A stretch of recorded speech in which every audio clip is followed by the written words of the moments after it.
Hello everyone. Okay, so it's like 10 p.m. at night and I'm kind of sick, so sorry if I'm like kind of dying in the middle of the video. I don't know, I just like this whole casual sit on my bed, talk to you all, chill type of video, you know. I have no plans for this video whatsoever, but I'm gonna tell you why I quit my job, my first job out of college. All right, sis, so we about to sip this tea, drink this tea. Oh, wait, hold on. Now I want some tea. Give me a second. Wait, hold on. Do I have the tea packet? I found it. It's this one. It's a gas relief tea, but to be honest, I just like the taste. My sister sent me this in a care package when I was in college. It's not expired, I checked. How about I start with like the beginning, the very beginning, like when I accepted the job. So when I accepted the job, I think it was about a month or two after graduation. I was relentlessly applying to jobs. Like girl, yeah, that was hard. Like I had no money, I had just graduated. I was not applying to jobs before I graduated. I was trying to do finals and trying to graduate when I graduated. I'm not gonna say the place that I worked at because it doesn't really matter. When I found out I got the job, I asked for a little bit of time to think about it because I was waiting on to hear back from other places.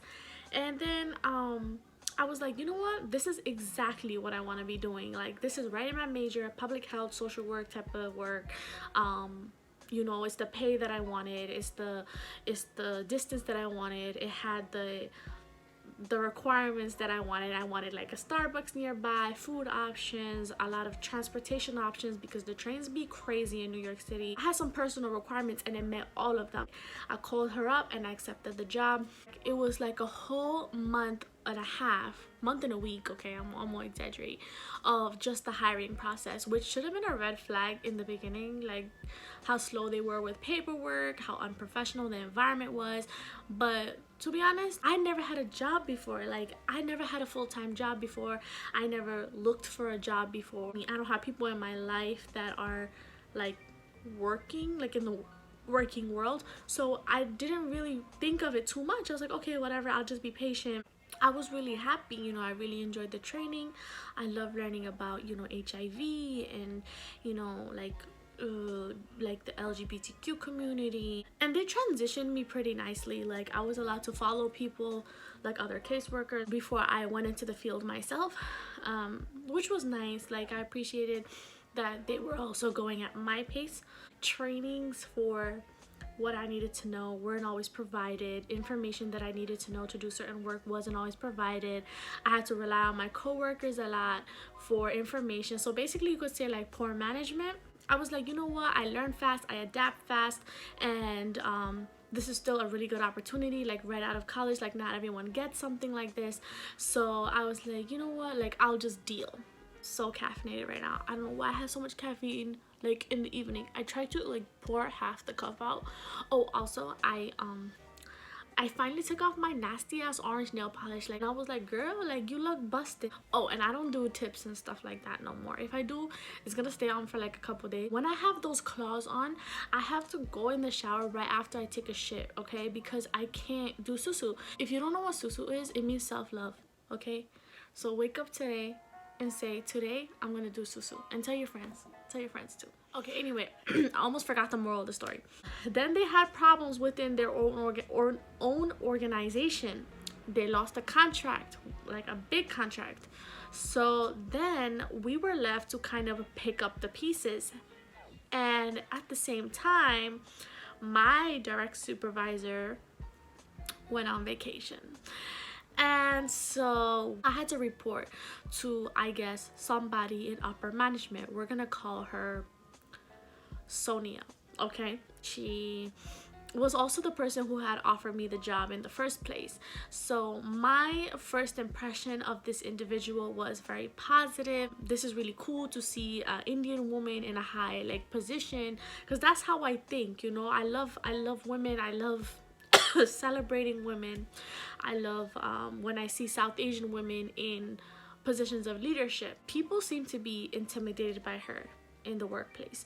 People seem to not want to breathe around her. And I was like, I don't get that from her. Also me, I'm not very easily intimidated.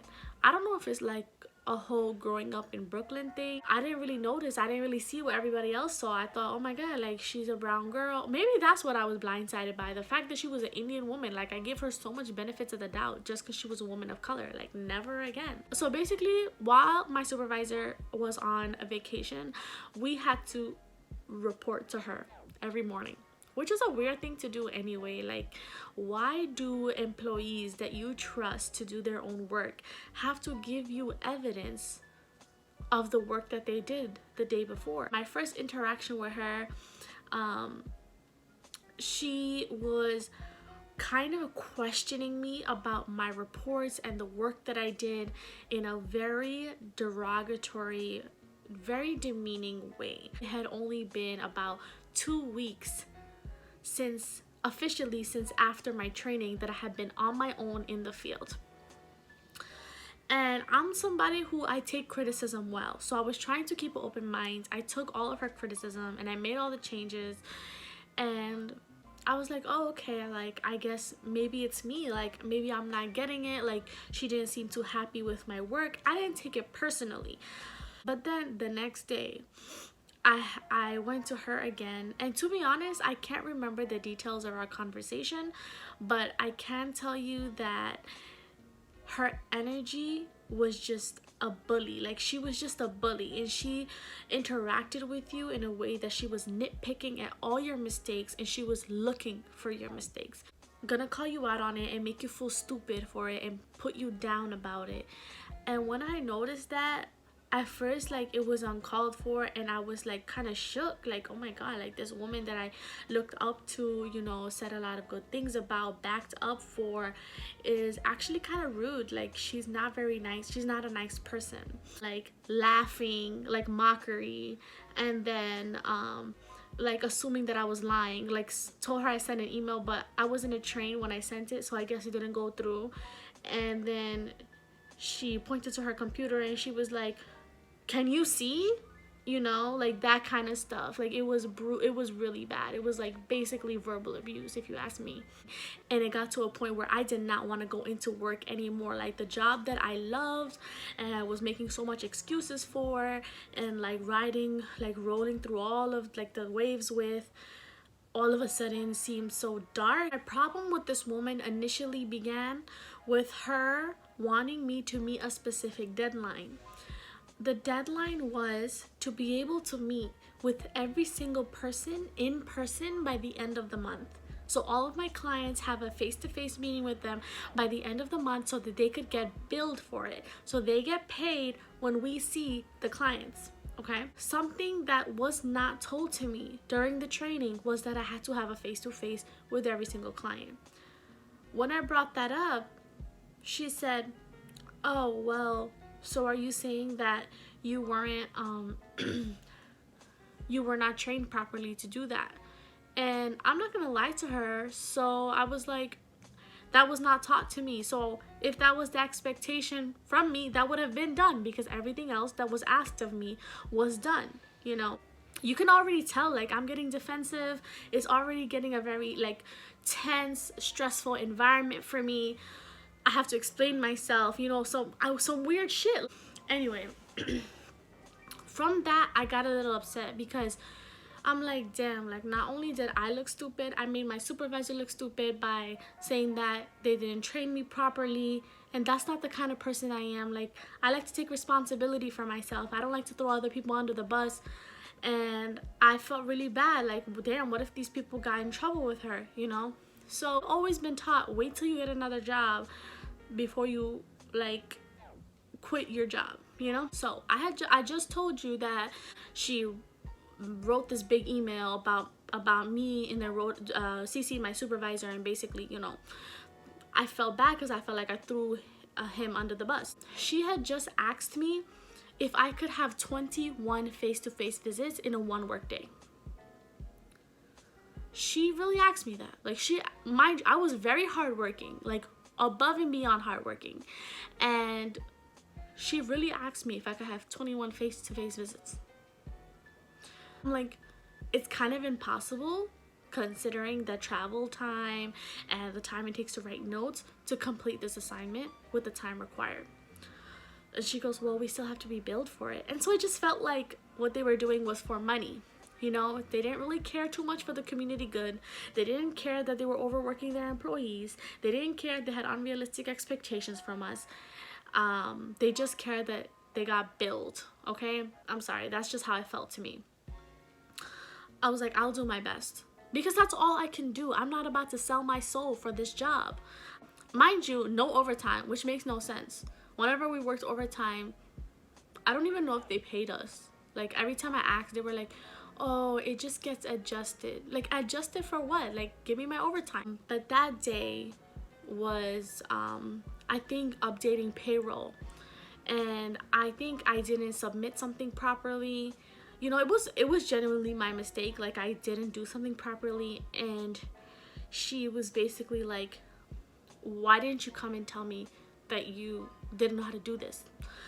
And I'm like, girl, like, I just didn't even know that I did it wrong. But now that you're telling me, I'm glad. Now I can learn from it. So what did I do wrong and how can I fix it? You know, I was always very professional about how I dealt with her because it was never that serious. And she was like, this is not about me. This is yours. This is your paycheck. Well, if you don't fix it, you don't get paid. It doesn't bother me. So what you're telling me is you don't care about this paycheck. I'm like, girl, you sound more stressed about my paycheck than me. Like, okay, what is it that I have to do? Go back to your desk and put in an editor's note so then I can fix it. Or was that not taught to you either? Was that taught to you? To be honest, it wasn't taught to me. So because the woman who trained me was sitting right behind her and I felt like guilty from the last time that something like this happened, I lied. I said that no, it was taught to me, I just forgot, which was a mistake that I made. Okay, like, I'm a peacemaker. I don't like to cause drama. I don't like to instigate drama, and I'm like naturally a very guilty person. Like, I feel guilty about everything. So like, I was just like, you know, she's sitting right there. I don't want her to get in trouble too. I don't even know like the relationship between these two women, like, but I made a mistake. I'm gonna take responsibility for it. I'm not gonna throw anyone under the bus anymore. So then she was like, oh, you were taught, you forgot. I'm like, yeah. So she was like, fix it, because it was a minor fix. Like, it was nothing that serious. It was nothing that was gonna affect anything in the company. So then I went back to my desk and I'm like, oh my god, like, she is stressing me. I come back and I find Sonia talking shit about me to the woman sitting behind me who had trained me. So right after I had her back and lied for her, I see them talking about me, and I see Sonia saying, I don't know. I'm very articulate and I'm very intelligent, and she just talked about me so dumb. Like, seeing her mock me like that, and then seeing the woman who trained me say, oh yeah, I've definitely seen that. That was like what really broke the camel's back. Like, I was so much more mature and professional than what that workplace had to offer. So I think I finished the rest of the day because my commitment was to my clients, and my clients loved me. I had clients who called me just to tell me their problems, invited me to their house for dinner, and I'm sad that they have to change out their care managers so often. And they told me themselves, like, why did they give me a new one? Because people keep leaving because that environment is so messy. I didn't really make a scene because, like I said, I never really had a job before, so I didn't know if maybe I would need this connection for references or what I would do. But I decided they're not helping me grow. It's actually affecting my mental health, and you know, I have a history of anxiety and depression, so I'm very protective of my mental health. So the next day I packed all my shit, and I was also very angry. Like, damn, this was such a good opportunity, like, but this is such a dysfunctional environment that I couldn't flourish here. There was another supervisor there who I loved. He was such a sweetheart, and he helped me so much, and I learned so much from him. And could I have waited for my supervisor to come back and for things to get back to normal? Yeah, But I made the decision that by working here, I am basically saying I tolerate this behavior. And I told him I'm not doing a single thing for this organization. All of my responsibilities for this day, this week, this month, the next 3 months are here. So please make sure you prioritize my clients' needs, because these are sick people who need help. But I'm not doing a single thing anymore. He asked for me to give in a 2 weeks notice. Seeing how things were going, my metric card wasn't getting in on time, my check wasn't getting in on time, I got hired so late. I didn't trust that they were even gonna let me go in 2 weeks. So I was just like, no, I'm leaving today. I'm leaving today because I'm not dealing with this shit anymore. He said, okay, that's all he said. I could tell he was upset because it takes a lot to hire and train someone. I get it. But this was really something that I felt like inspired a lot of the other employees, because while I was leaving, like 3-4 other people said, wow, I wish I could leave like you. I still remember the day that I left, the Sonia lady called my desk phone and her whole tone was different. She was like, Tenzima, can you come to the conference room and downstairs, please? Okay. And then when I met her downstairs, she was like, is there anything we can do for you? No, please tell us. Please tell us. Do we owe you anything? Your MetroCard refund? She was a whole new bitch, okay? Like, I'm just like, who is this person? And you know, I'm glad I didn't call her out, because when I get crazy, I get crazy. Maybe you need to leave where you're working right now and you just need a sign. Like, if you're unhappy going into work every day, that's a sign. I'm telling you right now. Like, start looking for other jobs. It's not worth it. I'm not gonna work where I feel like we're prioritizing monetary gain over the community good. They need to value you, even as a young employee and a young professional. They need to value you in your education, because you have what it takes. Like, yeah, I'm sure you're doing a great job, but most people are gonna do a better job when they're in an environment where they're allowed to flourish. You're more positive, you know, you provide better service. And that was the biggest thing for me. I don't feel like I was providing the best service to my clients. I was behind on my own work with my own clients because I was doing shit for the organization. I had nothing to say about the employees. Like, I even wrote that in my goodbye letter. Goodbye letter, so dramatic. I even said that, like, I hope you all appreciate your employees.